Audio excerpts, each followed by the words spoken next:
Commissioner Keith Gill. All right, good morning, everyone. So that video is our new PSA and highlights our campaign about rising. And so that's the theme of my remarks today. It's really the theme of Media Day, is the ascension and the momentum that we have in the Sun Belt Conference. So I welcome you all to beautiful New Orleans. So for the 2023 Sun Belt Football Media Days. So today, as the sun rises over the Crescent City, we rise together to celebrate our shared success and launch the 2023 football season. With only 38 days until Georgia State lines up against Rhode Island on Thursday, August 31st, this gathering of head football coaches, football student athletes, and media is the perfect opportunity to kick off what will be the most exciting and successful Sun Belt football season ever. As I approach the podium, my walk-up music, Rapper's Delight by the Sugar Hill Gang, filled the room. I was 7 years old when this song first dropped, and I thought it was amazing. Rapper's Delight sampled a little Curtis Blow, combined a little funk, and some hip-hop. Hearing this iconic song today brings back wonderful childhood memories and reminds me of the value and importance and impact of music. Every time I hear the song, it brings a smile to my face and makes me want to rise. A perfect anthem for Sun Belt Football Media Day. Over the next 2 days, you will have the opportunity to engage the head football coaches, football student athletes from all 14 Sun Belt member institutions. Today, we will showcase the Sun Belt West Division. Its top two teams combined for 22 wins last season. And tomorrow, we will showcase the Sun Belt East Division, regarded by some independent media as the strongest non-autonomy division in FBS. In addition, Sun Belt Coordinator of Football Officiating John McDade will review new rules for the 2023 football season and provide valuable insights into the complex nature of college football officiating at the highest level. His presentation will also give you an understanding of the intricate topics discussed during the weekly Monday officiating reviews that he, Kathy Keene, Travis Llewellyn, and I have during the regular football season. To the media in attendance, we appreciate you taking the time to be with us today in this fantastic city to celebrate Sun Belt football. You have been essential to our rise over the last 2 decades. In addition to interacting with Sun Belt coaches, players, administrators, and staff, we hope you find time to enjoy the best food and music in the world over the next 2 days in New Orleans. I'm pleased to announce that for 2024 and 2025, Sun Belt Football Media Days will once again be held in this great city. The 2024 event will be July 23rd and 24th, and the 2025 kickoff will be July 22nd and 23rd at the New Orleans Marriott Warehouse Arts District Hotel. We are excited to host this event in this great city for another 2 years. Also, thank you to our loyal fans watching us live via ESPN+. You always rise to support us. We are proud to produce this event in the Sun Belt Conference Bank Plus studio in the Superdome. This year, we will produce more than 100 events in our studio. Please know that we appreciate your support and strive to provide you with top quality contents across our spectrum of events. As I stand here feeling the energy and absorbing the excitement in the room, it feels like Christmas in July. But this would not be the case without the tremendous planning and execution of this event by the Sun Belt Conference staff. We are fortunate to have an excellent staff, and I want to take a moment to acknowledge them and the hard work required to make this event second to none. I also want to thank the Sun Belt Conference member institutions' presidents, chancellors, directors of athletics, coaches, administrators, faculties, and student athletes for their dedication and commitment to excellence. The Sun Belt is rising. It is essential to honor the hard work of individuals past and present who laid the foundation on which our current success is built. Without them, we would not have risen to where we are today. First and foremost, we honor the current Sun Belt football coaches and student athletes that are in attendance for our football media days. Your commitment on and off the field is the primary reason the Sun Belt continues to rise. Thanks to you, the 2022 season was an extraordinary football year for the Sun Belt, and the future is bright. At this time, I would like to take a moment to applaud your efforts. Let's give a round of applause to all of our football coaches and student athletes.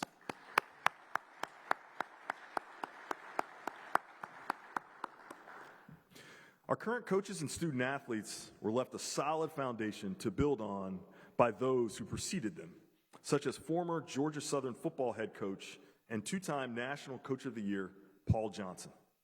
Coach Johnson will be inducted into the College Football Hall of Fame this December. He achieved an impressive record of 62 wins in 5 seasons at Georgia Southern. During this time, Georgia Southern won 2 national championships and 5 conference championships, while making the NCAA playoffs each year he was the head coach. Please join me in a round of applause honoring Coach Paul Johnson as a 2023 College Football Hall of Fame inductee.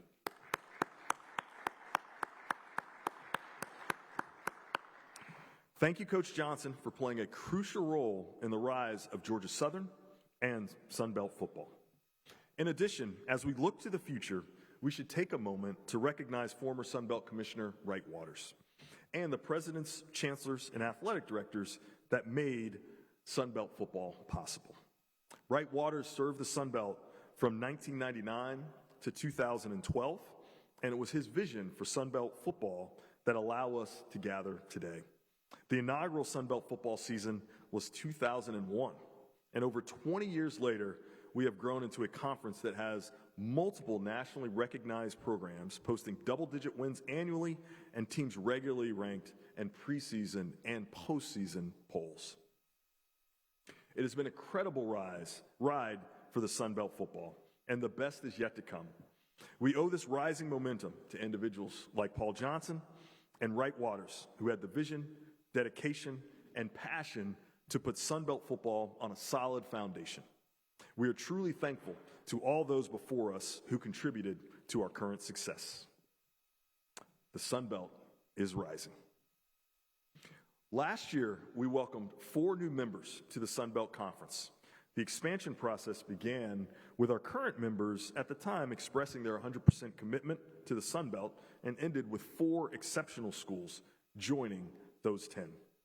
This recognition by 14 outstanding schools that the Sun Belt is rising resulted in what may have been the best season in the history of Sun Belt football. Last season, in weeks 1 and 2, Old Dominion beat Virginia Tech, Marshall won on the road at Notre Dame, App State won on the road at Texas A&M, and Georgia Southern won on the road at Nebraska. Last season, our top 3 teams combined for 31 wins. Troy finished the season ranked in the top 20 and currently has the second longest winning streak in the country behind Georgia. App State hosted ESPN College Game Day, and Troy finished the year as one of 2 two-loss teams from an FBS non-autonomy conference. The Sun Belt had a more than 50% increase in representation on All-American teams. The Sun Belt had a record number of teams participate in postseason bowl games. In addition to these accomplishments from the 2022 season, the new 14-team Sun Belt also continued to build on a history of excellence. Since the inception of the college football playoff in 2014, the Sun Belt leads FBS with a 614 bowl winning percentage. Since 2020, just 10 FBS programs have won more than 75% of their games, and the Sun Belt is tied with the SEC, the Big Ten, and the Big 12 with 2 teams on that list. Coastal Carolina is 31-9 with an 816 winning percentage over that time, and Louisiana is 29-9 with a 763 winning percentage over that time. The Sun Belt has had multiple 10-win teams for 5 straight seasons. The Sun Belt has had a team ranked in the final CFP rankings for 4 straight seasons.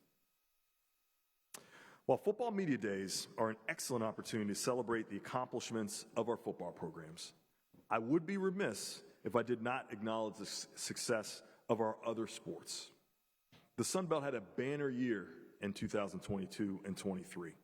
We had 4 top 100 net men's basketball teams and multiple NCAA championship teams in baseball, softball, men's soccer, and men's golf.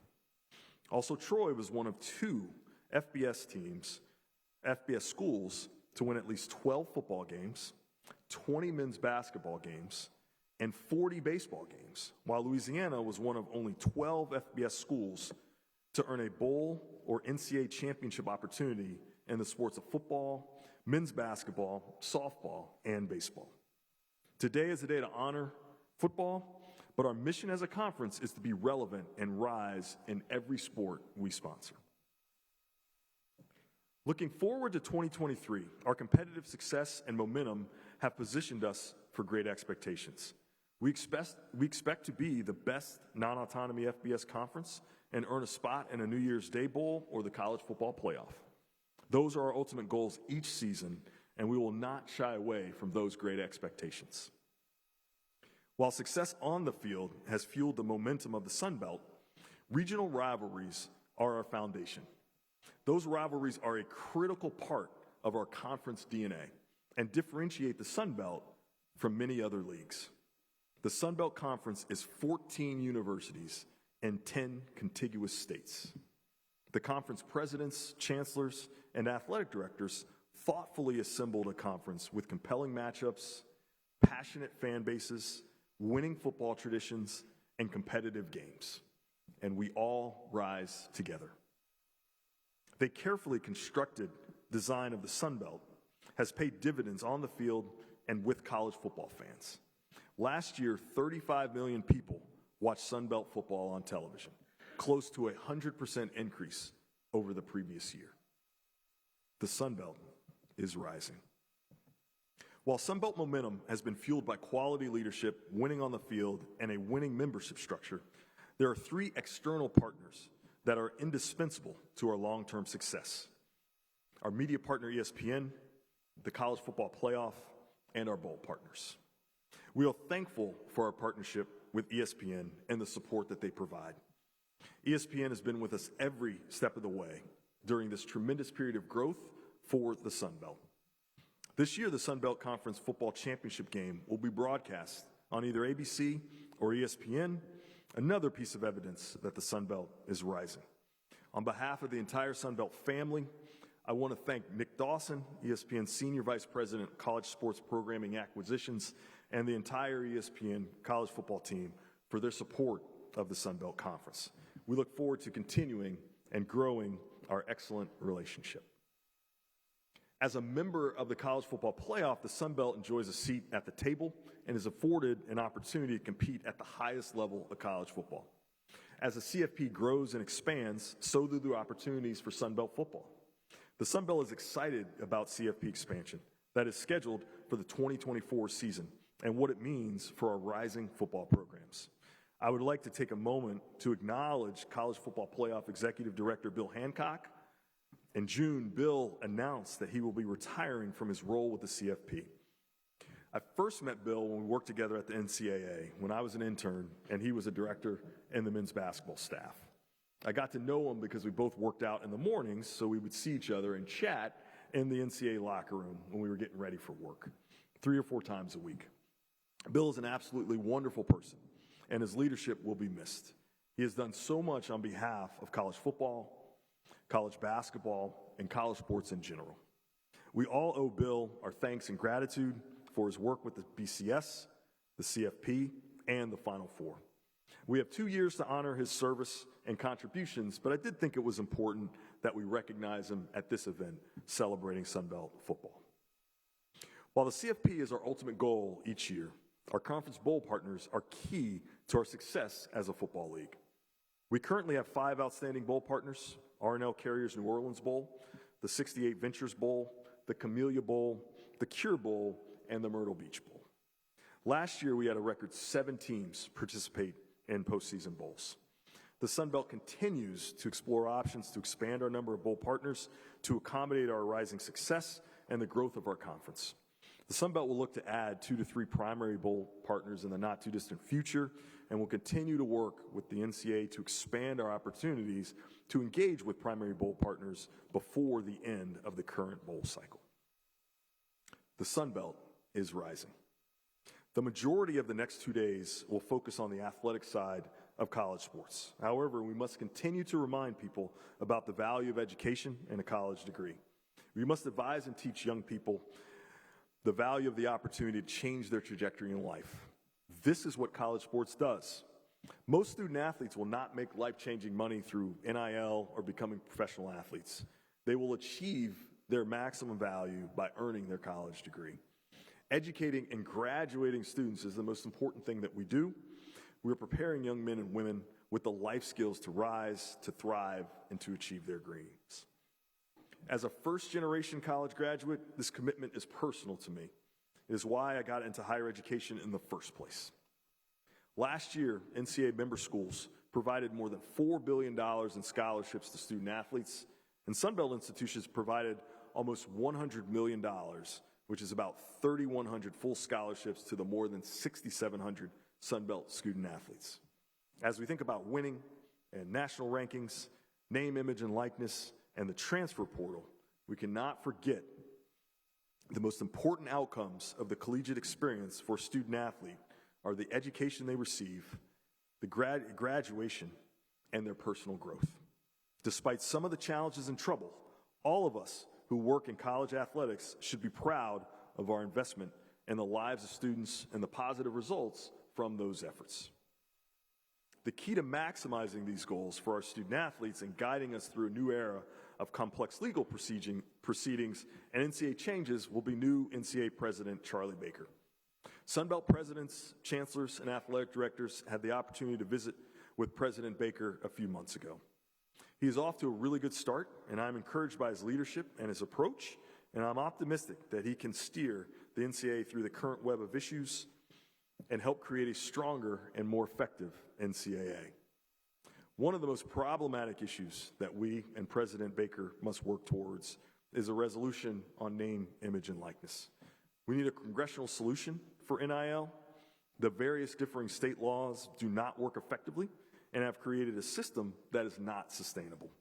We need a solution that will bring transparency to the marketplace and provide a package of consumer protections to student athletes and their families from sometimes illegitimate, fraudulent, and misleading offers that result in harm and not benefiting the student athletes and their families. A federal law that blocks state legislatures from trying to outdo other states with laws that effectively reduce accountability and create more opportunities for abuse is really important. NIL should not be about pay-to-play and inducements, and any federal bill should affirm the prohibition in recruiting inducements and boosters taking a role in the recruitment of student athletes. We must also work together to protect the integrity of the game and limit the influence of gambling. From a competitive standpoint, there's nothing more important than ensuring fair competition and integrity of contests, and the proliferation of gambling can really pose a risk to these efforts. We can successfully work through these issues and rise together. It has been a pleasure this morning being with you to share our success and story and our momentum with you. As we begin 2 days celebrating Sun Belt football, the Sun Belt Conference has never been stronger. Thank you for your support and for being with us for Sun Belt Football Media Days. We are 14 universities in 10 contiguous states, and we are rising. I will open the floor for any questions. Thank you, Commissioner. We'll now take questions for Commissioner Gill. And for those of you in the room, if you have a question, we ask you to please raise your hand and wait for a microphone to come to you. And we would ask you to please state your name and your media affiliation before asking your question. And for those of you watching in on Zoom, we ask you to please type your questions into the chat room, and I will read those aloud. So any questions for Commissioner Gill from here in the room?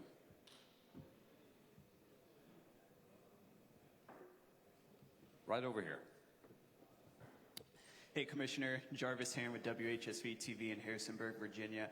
I wanted to ask you about James Madison and their impact, immediate impact, if you will, in the Sun Belt Conference, and just kind of what that means for them going forward. as they are still in that transition period. It seems like they're, in a way, set up well with the college football playoff expanding next year. I just want to see if you could expand kind of on the impact they've made on the conference. Yeah, no, that's a great question. We are so excited to have James Madison in the league. And if you think about their first season in the league from a football standpoint, being ranked, finishing with the best conference record on the Eastern Division, they really had an unbelievable year in football, and then across all their sports, winning the championship, Sun Belt Championship in volleyball, also winning the women's basketball championship. So James Madison is well positioned, certainly from my time in D.C. and Virginia. I had a chance to watch their development and watch that growth, and we can't be more happy with their impact on our league, and the future for them is bright, and as they grow, this conference will grow.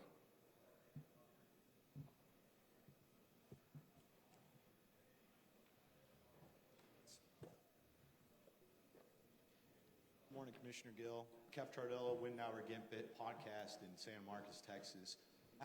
Right now, the Sun Belt's at 14 teams. Are there any plans in the future to maybe expand? Are you happy with 14? And what do things like the playoff expansion do for the conference?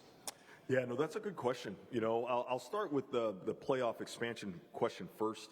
That is tremendous for our conference. At the end of the day, everyone wants an opportunity to compete for a national championship. That's why we suit up. I think if you look last year at what we did against A5 competition with wins over Notre Dame and Texas A&M and Nebraska and also Virginia Tech, we proved we can play with anyone. And so we think that the college football playoff is going to be outstanding for us and create some opportunities for us to get a berth in there and actually do some damage and win some games once we get there. So we can't be excited enough for that opportunity for our programs, particularly our coaches and our student athletes, to compete for a national championship. So very excited when that expansion comes in 2024. I think with regards to the Sun Belt, we are really happy with our membership. 14 teams is perfect for us. Really like the commitment to success that our teams bring. Obviously, this regional footprint has been really important, establishing some great rivalries across all our sports. So we are really content and feel good about where we are, and we don't have any plans to expand. That being said, college athletics moves fast, and so a lot of external factors can impact your decisions. So I think we're always kind of, evaluating opportunities, and certain if we find an opportunity that we think makes some sense, we're certainly open to having those conversations. But we're not searching for a certain number of teams, but we feel really good about 14. We feel really good about the 14 we have, and certainly don't anticipate any changes in the near future. Commissioner, since you were mentioning Texas State, I have a Zoom question. If you had any reaction to the big fundraising and capital campaign projects underway at Texas State for football, baseball, and softball. This from Jacob Rodriguez of the Squaring Around podcast. Yeah, we're really excited. I was just talking to Coach Kenny before I came up here about the momentum that they've had, particularly around their end zone project and what that's going to mean for their football support and also for their stadium and their field. Obviously, great baseball and softball traditions, so really excited about those projects. And, make no mistake about it, the Sun Belt, football is really important to us, but so are baseball and softball. Man, those investments are really important. We've been working over the last year and a half on strategic plan for baseball and softball and improvements there, and our schools continue to invest in those sports. So we are certainly really excited about the momentum that Texas State has in their facilities. And I can't wait, when I get on campus there this fall to kind of see some of that progress.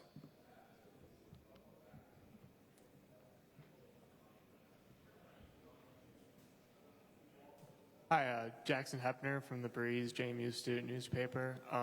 You mentioned in your opening statement about the East Division and just sort of the competitiveness of that. But I want to ask you a little bit about sort of the West. The West Division kind of came out of nowhere last year, and it was able to produce some very high quality teams, including Troy, who managed to win the championship.